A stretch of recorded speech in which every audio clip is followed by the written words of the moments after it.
जाला ओ बुधो मौला असांजी अशरफ शहर जो आहे त मौला आंजी आहे कोन ॿुधंदो छो की अञा अरकान ई अहिड़ा आहिनि की रनुनि खे छॾी छोरनि खे पिया इहो त बेरोज़गारी न वधंदी पोइ किथां रोज़ी में बरकत पवंदी।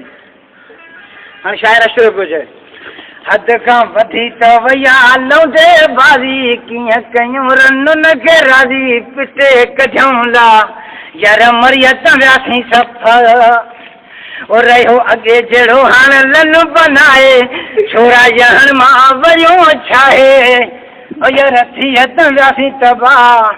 न रहियो जान में हाणे का सा जेॾी महिल पीढ़ी अची वई लन खम छॾे सोचियो त घर रनूं वेठनि हक़ अदा करिणो आख़िरी मिसराम दरवेश 80 साल जी उमिरि में ॻोठ पियो वञे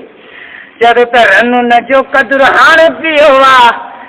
रनुनि जो क़दुरु हाणे पियो आहे लन मन जॾहिं सायो पर हाणे त कयूं छा यार मरियत वियासीं सफ़ा जाला ओ ॿुधो मौला असांजी अशरफ शहर जो आहे त मौला आंजी आहे कोन ॿुधंदो छो की अञा अरकान ई अहिड़ा आहिनि की रनुनि खे छॾी छोरनि खे पिया इहो त बेरोज़गारी न वधंदी पोइ किथां रोज़ी में बरकत पवंदी।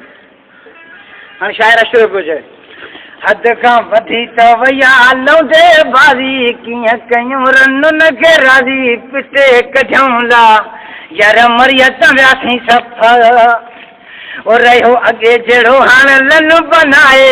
छोरा जहन मां वरियो छाहे ओ यार थियत वियासीं तबाह न रहियो जान में हाणे का सा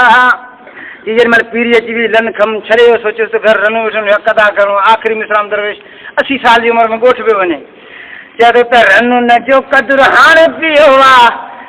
रनुनि जो क़दुरु हाणे पियो आहे लन मन जॾहिं सायो पर हाणे त कयूं छा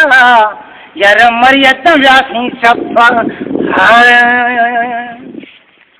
जाला ओ ॿुधो मौला असांजी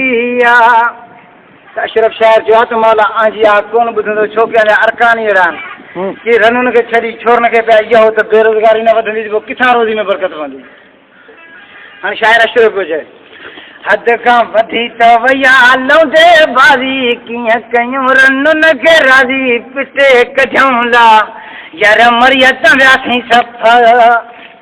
ओ रहियो अॻे जहिड़ो हाणे लन बनाए छोरा जहन मां वरियो छाहे ओ यार थियत वियासीं तबाह न रहियो जान में हाणे का सा जेॾी महिल पीढ़ी अची वई लन खम छॾे सोचियो त घर रनूं वेठनि हक़ अदा करिणो आख़िरी मिसराम दरवेश 80 साल जी उमिरि में ॻोठ पियो वञे चए थो त रनुनि जो क़दुरु हाणे पियो आहे रनुनि जो क़दुरु हाणे पियो आहे लन मन जॾहिं सा